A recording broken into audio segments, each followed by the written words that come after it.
এই উম্মত পুলসিরাত এরকম পার হবে, নারী পুরুষ। হ্যাঁ, কোন উম্মতের লেগে কি হবে আমি জানি না, কিন্তু আমার কাছে প্রমাণ আছে এই উম্মতের জন্য পুলসিরাত। এই উম্মত যারা জীবনটাকে গড়বে তাদের জন্য পুলসিরাত চুলের মতো চিকন হবে না, তলোয়ারের মতো তার হবে না। ওরা তো পুলসিরাতে পা রাখতে দেরি, 100 লাইনের হাইওয়ে হইতে দেরি হবে না। আল্লাহ যদি দুনিয়াতে এত প্রযুক্তি দেখাইতে পারে, তাইলে আল্লাহ পুলসিরাত ওই প্রযুক্তি দাঁড় করাইতে পারে। একটা কাহিনী মনে উঠলো, এই জন্য বলতেছি, সত্য কাহিনী। ওই লোককে যদি আনতে বলেন তো আমি আপনাদের এখানে নিয়ে আসতে পারি। ওই লোক এখনো বাঁচা আছে, যদিও আজকে মাদ্রাসার ছেলে পেলেদের মূল্য আমাদের কাছে অনেক কম, ঠিক না? রাগ হয়েন না, কিন্তু স্বাভাবিক ভাবে বললেন, হুজুরদের মূল্য আমাদের সমাজে অনেক কম। সুযোগ পাইলে কেউ বলতে দ্বিধা করে না, ঠিক না? এমনকি রিক্সাওয়ালা পর্যন্ত মাঝে মাঝে ভাবলো, রাস্তার মধ্যখানে যদি একটু দাঁড়ানো দেখলো, তাইলে বাইকালাও এসা ভাবলো, ওই হুজুর বাগানে হাঁটেন, পার্কে হাঁটেন নাকি, না রাস্তায় হাঁটেন, শর্তে সরা দাঁড়াইতে পারেন না? রিক্সাওয়ালা পর্যন্ত ভাব নেয়। এক মাদ্রাসার খাদেম ছিল, খাদেম এখনো সে জীবিত আছে। যদি সে জীবিত না থাকতো কোনোদিন আমি এটা শোনাইতাম না। সে জীবিত আছে এখনো, সে মাদ্রাসার খাদেম। আর হেফজোখানার বক্তব্যের পোলাপান একটু দুষ্ট হয়, বাচ্চা তো বাচ্চাই, ঠিক না? তো খাদেম ছিল, বাচ্চারা দুষ্টামি করতো, আর খাদেমের দায়িত্ব ছিল সময় মতো এদেরকে খানা নিয়ে আইসা দেওয়া। একটু দেরি হইলেই ছেলেরা চিল্লাচিল্লি করতো, ওই গরু এখনো খানা নিয়ে আসোস না, ওই গাদা। যে যা পারতো তাই বলতো। একদিন বৃষ্টির দিন ছিল, খানা আনতে দেরি হয়ে গেছে, ওই উপর থেকে দাঁড়ায় পোলাপান চিৎকার দিতেছে, গরুটা এখনো দেখি না, গরুটা এখনো দেখি না। যখন বৃষ্টির ভিতরে খানা মাথায় নিয়ে আসতেছে তো সবাই চিৎকার দিতেছে, ওই গরুটা আসতেছে। তো বেচারার দিলে খুব লাগছে যে মাদ্রাসার ছেলে এরকম হবে কেন। তো খানা রাইকা মোহতামিম সাহেবকে যা বলছে, হযরত চাকরি করবো না। বলছে কেন? পোলাপান সব বেয়াদব, সারাদিন বলে তো বলেই, কিন্তু আজকে এত জোরে বলছে যে পাড়ার মানুষ পর্যন্ত জেনে ফেলছে। তো চলে গেছে, রাত্রে ঘুমাইছে, তো স্বপ্নে দেখতেছে কিয়ামত দাঁড়ায় কায়েম হয়ে গেছে। পুলসিরাতের পাড়ে যায় দাঁড়ায় গেছে, এখন দেখে চিকন চুলের মতো, তলোয়ারের মতো ধার। পার হইতে ভয় পাইতেছে, কিভাবে এটার উপরে উঠবো। একটু পরেই শুনতেছে চিৎকার আসতেছে, কেননা বাচ্চারা দেখবেন মাদ্রাসা ছুটি হইলে, স্কুল ছুটি হইলে হই হুল্লা বেশি করে, ঠিক না? কি বলেন? তো ওরাও আসতেছে পুলসিরাতের দিকে হই হুল্লা করতে করতে। যখন পুলসিরাতের পাড়ে আসছে তো পুলসিরাত হাইওয়ে হয়ে গেছে, 100 লাইনের হাইওয়ে। তো সবগুলা পুলসিরাতে উঠা দৌড়াইতেছে পার হওয়ার জন্য। একটা পিছে রয়ে গেছে, ও পিছের দিকে তাকায় দেখে ওই খাদেম দাঁড়ায় আছে। তো সবগুলাকে চিৎকার দিছে, ওই কই যাস তোরা, আমাকে গরুটা তো দাঁড়ায় আছে, ওরে নিয়ে যাবি না? তো সবগুলো আবার ফিরে আসছে, কেউ পায়ে ধরছে, কেউ হাতে ধরছে। আপনাদের এইখানে কি বলে জানি না, আমাদের দেশে বলে চ্যাঙ্গা করা। উপরে উঠায়া নিয়া পার করে ওই পারে নামায়া দিছে, যা। এখন ঘুমের থেকে উঠা গেছে, রাত্র বাজে গভীর, আর মন টিকতেছে না, দরজা খুলে ছুটছে মাদ্রাসায়। মুহতামিম সাহেবের বাড়িতে দরজার ভিতরে করাঘাত করতেছে জোরে জোরে, হুজুর উঠেন, কি হয়ে গেছে, কেন এত রাত্রে? আমি চাকরি করব। কেন করবে? আগে শুনা করতাম, এখন দেখা করবো। উম্মতের জন্য পুলসিরাত এরকমই হবে।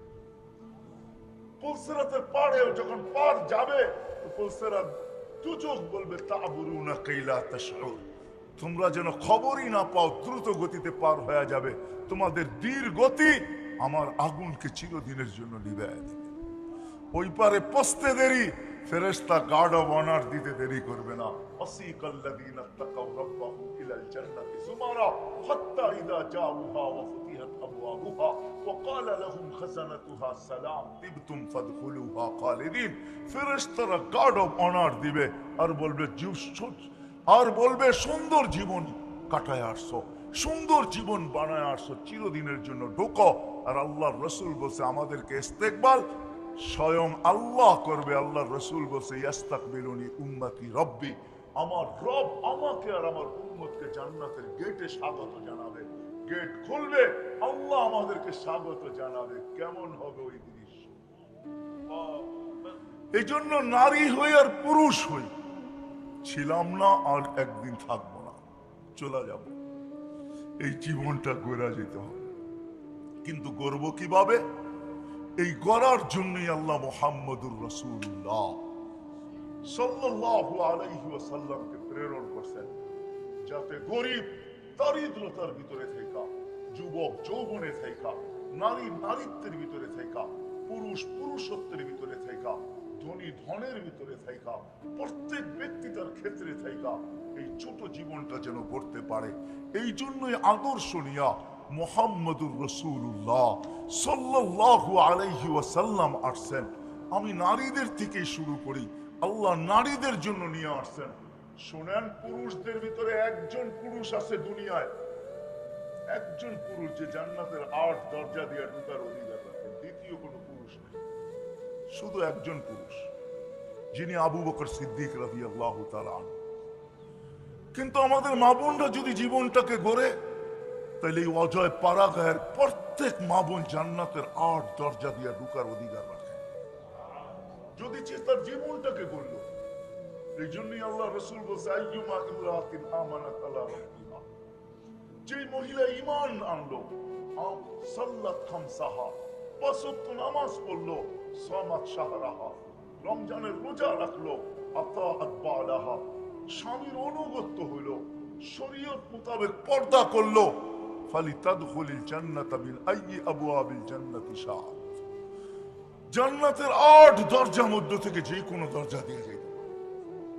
যুবক যদি জীবনটা গড়ে, তাহলে মরার আগের কথা আমি বলতেছি, যখন যুবক জীবন গড়ে আর রাস্তা ঘাটে, রোডে ঘাটে, হাটে বাজারে, দুনিয়ার যেই কোথাও বিচরণ করো, ওই যুবককে আল্লাহ দেখতে থাকে আর বলতে থাকে, লাউলা ইয়া শাবাব, ও যুবক তুই যদি জমিনে না থাকতি, লাজালতুস সামা হাদিদা, আমি আকাশকে লোহার বানায়া দিতাম, ওয়াল আরদা সাফসাফা, জমিনকে তামার বানায়া দিতাম, ওমা আলজালতু মিনাস সামাই কাতরা, আকাশ থেকে একটা বৃষ্টির ফোঁটা না, ওমা আম্বাততু মিনাল আরদি হাব্বা, জমিন থেকে একটা শস্যের দানা না, বল আনজালতু আলাইহিমুল আযাবা সাব্বা, একের পর এক আযাব দিয়ে ধ্বংস করে দিতাম।